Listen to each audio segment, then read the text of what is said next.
గత 6 రోజుల క్రితం కురిసిన భారీ వర్షానికి ఆకేరు ప్రవాహానికి వందల కొద్ది ఎకరాల భూమి నష్టపోయింది. ఇక్కడ 2 ప్రాణాలు పోయినాయి పురుషోత్తగూడెం మరిపేట మండలంలో.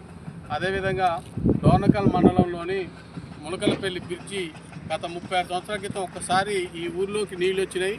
కానీ ఇప్పుడు 200 సంవత్సరాల క్రితం వచ్చిన వరద ఇప్పుడు వచ్చి ఇక్కడ సుమారు 120 కుటుంబాలు నిరుత్సాహాలయ్యారు. చాలా వాళ్ళ వస్తువులు అన్నీ మొత్తం కొట్టకపోయినాయి. దాతలు కూడా కొంతమంది సాయం చేస్తారు.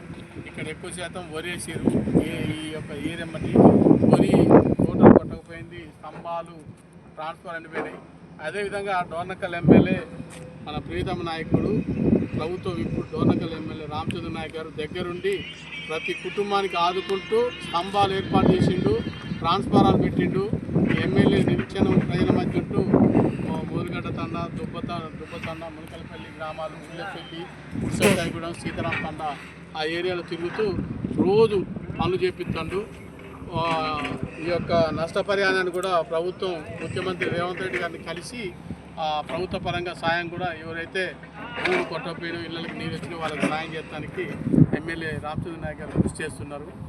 ఇలాంటి ఆకేరు వాగు రావటం చాలా బాధాకరం. మంచి పంట టైం ఇక్కడ నర్సరీలు నష్టపోయారు, జేసీబీలు, ట్రాక్టర్లు అన్నీ కొట్టకపోయినాయి. అది తెల్లారుజామున 5 వచ్చింది. అదే రాత్రి 12 గంటలకి కొంత ప్రాణ నష్టం జరిగేది.